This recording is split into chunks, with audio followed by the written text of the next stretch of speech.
The Joe Rogan Experience. When you dropped him in the second round, I jumped off the couch. Yeah. I jumped in the air. I would say something. Like I won this from the moment that they accepted the fight, that they signed the fight, because I think I was very underestimated. They didn't know that I could have do something. If they have known that beforehand, maybe this fight would have never happened. Because they would have seen a risk, and they wouldn't want to take that risk. So this was basically like less risk, zero risk. And it probably would have been different too, because there was no footage to prepare for you, right? Like the only footage that he could prepare was watching you fight in MMA. Yes, he was. There it is. Why are you dancing in front of him? When we started the fight, when the referee said, okay, you guys go to your corner, he said, let me take you to school. So that was, the dancing was like, I think you're a bad professor, you're a bad teacher. That was the only reason why I did that. He's a funny guy, man. He's funny. He's very entertaining. Yeah. Oh, he's so entertaining. He's so entertaining. He's just a show guy. Yeah. That's happened to really like being very talented in boxing, good at it, but he's an entertainer. Oh, I mean, he's the way he sells it. I mean, even the way like was playing with his fat, like standing next to you, like rubbing his belly. Like sometimes he will insult you. I don't know if he's insulting you or if he's making fun, but it's just funny that you have to laugh. You really have nothing to say. He kept talking about how big your dick must be. Yeah. He was just, he's a funny dude, man. He's a funny dude. He said that since the first, he started said those things the first time we met, and he will put some stuff up sometime that I'm like, what? And I really have a hard time understanding what he's saying. Oh, I do. So I struggle a lot. And English is my first language. And they have to translate to tell me what he said. His English is hard to understand. The Gypsy King, he's quite a character. He's a character. Did you hang out with him at all after the fight? No, we didn't hang out, but I think we both respect each other. And I think he always, I mean, he was entertaining, but he always showed respect. And I know that he respected me even from the beginning. It's not like this was after the fight. Even from the beginning, he could have said everything that he would say to make his show, to laugh, make people laugh, but he's very respectful. That's cool. Yeah. Was there any talk after the fight about a rematch? Yes, there was even a rematch clause. How they call first regard of rematch clause. There was something in the contract about the rematch clause. Was that if you beat him, or if was if I get in the 8th round? Really? Yeah. Wow. So the deal of the rematch was if I get in the 8th round. So why didn't the rematch materialize? I think it's a timing. I think it's a matter of a timing. Yeah. So you go from that fight to the Anthony Joshua fight. Yes. So tell me about the preparation and leading up to that fight. In fact, the preparation for the Anthony Joshua fight, then I started, after having like 4 months of training camp for the Tyson Fury fight, I had this feeling, then I get a little confident. Now I know how it works, like 10 rounds, and then was pretty good. The Tyson Fury fight, I think I sparred like 10 rounds for like 2 weeks. Yeah, like four sparring of 10 rounds barely. But the Anthony Joshua fight, 6 weeks before the fight, I wasn't 10. No, the Tyson Fury, 4 weeks before the fight, I was already doing like 10 rounds. And I was feeling good, even a little lighter. But things plays out different.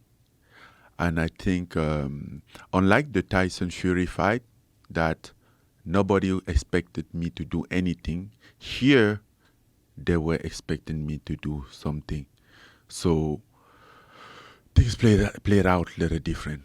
And then we get in the fight week, and then every time that we're gonna do something in the fight week, whether it's media, they're gonna pick me up, and then I get there, have to wait like 1 hour and a half before he arrives.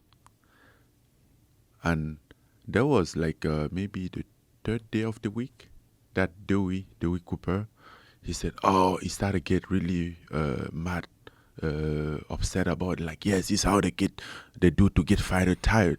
But at the time, I didn't know what was going on, you know. So I'm like, no, come, relax, Dewey, it's okay. You know, I didn't know until we get to the fight day. Fight day, receive an email, pick up time. I mean, this one thing among others. Pick up time, 10:30 from the hotel. And then when they say 10:30, by 10:20, there's a car in your door waiting. We go to the supposedly fight time, between midnight to 1 a.m. We get to the arena, 10:45.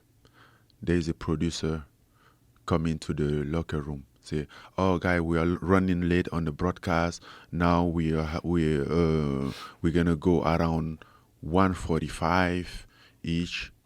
I'm like, okay, 1:45. It's 10:45, 3 hours. Okay, you know. So what do you do? Do you eat? Do you sleep? What do you do when you know you have 3 more hours? You don't know. You just stay there, and then you have like a drug test guy around waiting for you to pee. How far before the fight do you eat? Usually, maybe like 4-5 hours. Yeah, like maybe 5 to 6 hours, and then you get some snacks in between, you know.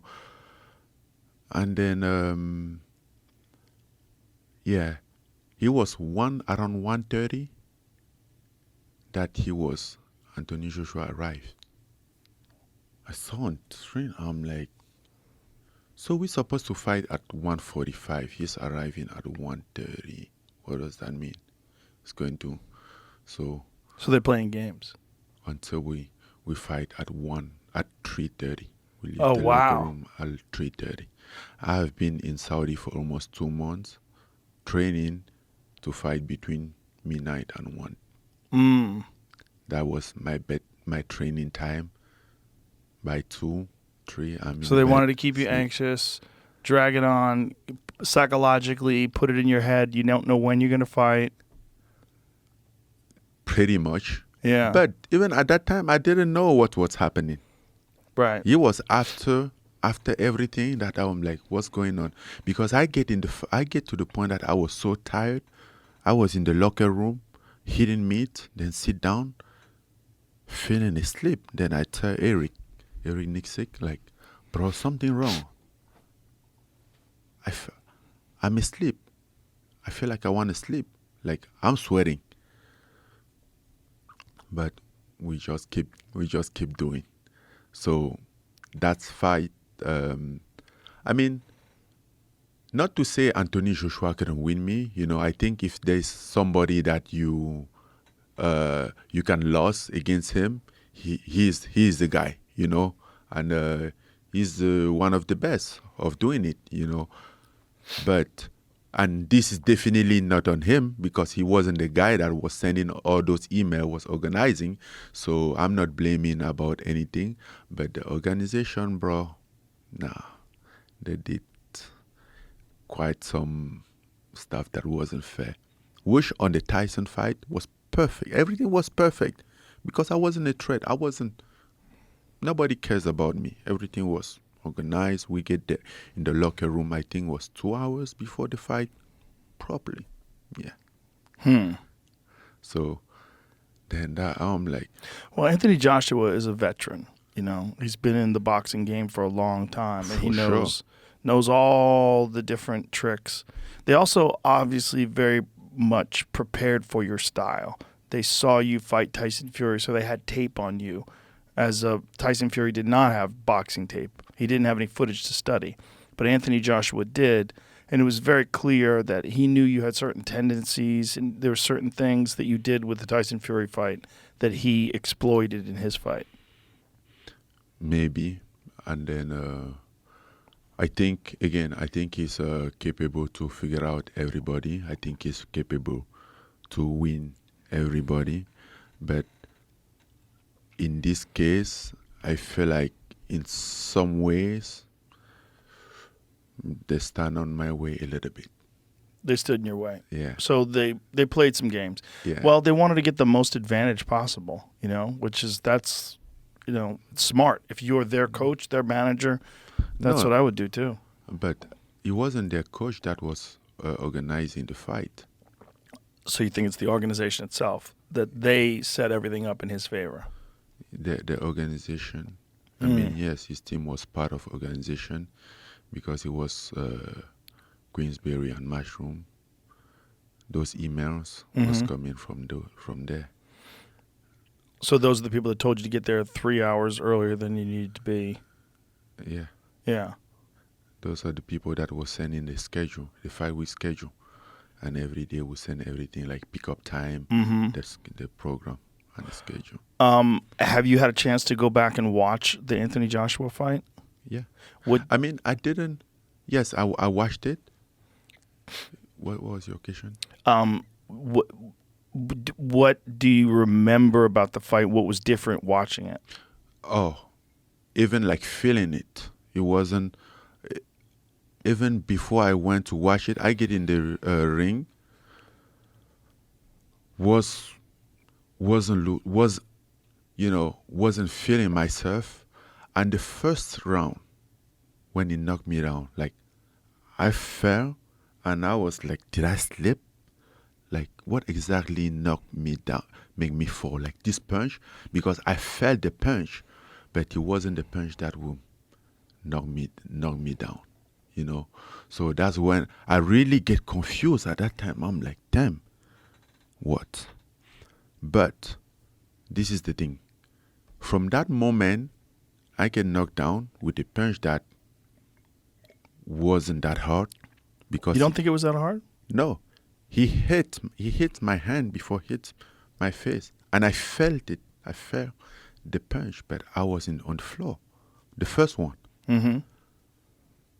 And then I get counted, then stood up. We finished the round. I went on my corner. But by the time I went on my corner, I never came back from that. I kept going. And I remember being in my corner, and Dewey was like, don't go on southpaw. He's waiting you on southpaw. Do this charm. That was it. That's from there. I don't remember when I left the stool to get in the second round. Well, that was probably from the big punch in the second round too, right? Yeah, but I'm talking about the first round.